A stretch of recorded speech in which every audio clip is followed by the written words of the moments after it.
Hello everybody, this is Toys R Us. Yes, my voice still isn't back to normal, and it is time for today's Monday mystery reveal, which if you're new to the channel, basically what it is I've got a new figure that I've added to my collection, and rather than me just do a video on it, we're going to turn this into a bit of a guessing game, and you can have a guess at what it is. Now, of course, it never came originally in this particular box, but it does just about fit in here by itself. So what I'm going to do is I'm going to give you clues to the character and, yeah, a little bit to the actual toy itself.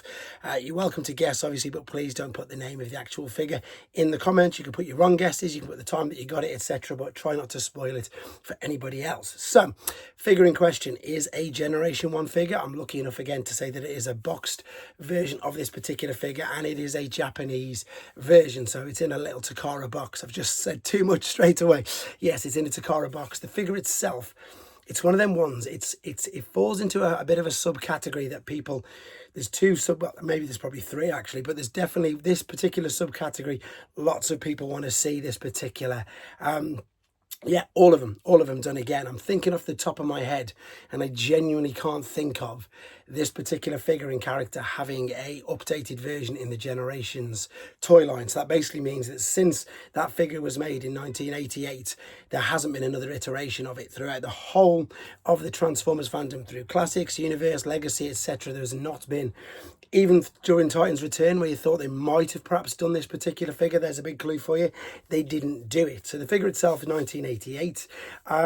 In the UK, perhaps nowhere near as big as what he was in Japan. Now, he was definitely featured in the Super God Master Force in Japan. However, his colour scheme doesn't change. Sometimes between the Japanese and the American continuity, sometimes they use the same molds, but they changed the colour scheme. With this particular one, it's exactly the same mold as the Hasbro version of him, but they kept the same colour scheme as well, so they just changed the name. So that's probably given quite a few things away. So yes, he was in 1988 Super God Master Force. He was released by Hasbro in 1988. He was part of a small subline of figures that had a little gimmick, and we've never seen another one of him again. So that probably makes it quite difficult, to be fair, unless you know a lot of your facts and stuff. So let's give you a few more clues. He was an Autobot, and the subgroup that we're thinking of is not the Target Masters, but it was the Headmasters. Yeah, so one of his partners was completely changed colour and even changed to be a fembot. So Minerva was one of them. The other I think I've revealed on here was the use of the mould Getaway. Whereas this one, I'm sure you've probably guessed, it was the use of the mould of Hosehead, and his name was Carb, Cap, whatever you want to call it. On the box, it says Carb, but as you can see, it is just Hosehead, but in a Japanese box. No different, no colour schemes any different. Super God Master Force artwork on the back.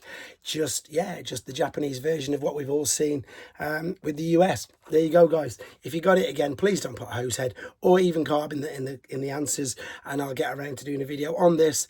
Even though there's no differences, but I'll still do a video on this. Thanks for watching, guys. Take care.